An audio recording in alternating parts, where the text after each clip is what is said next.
In this video, I will show you how to buy Robux when parental controls are enabled. First, keep in mind that a parent or guardian needs to manage these settings and you'll need their permission and parental PIN to make changes. Now open Roblox and go to Settings.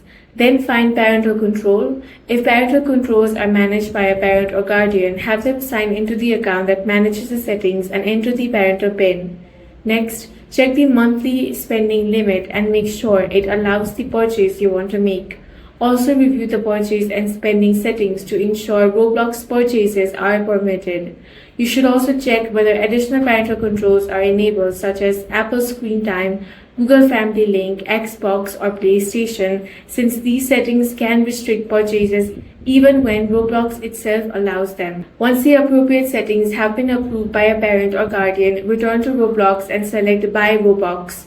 Choose the Robux package you want and complete the purchase using the available payment method. That's all for this video. If you found it useful, make sure to hit the like button and subscribe for more videos like this.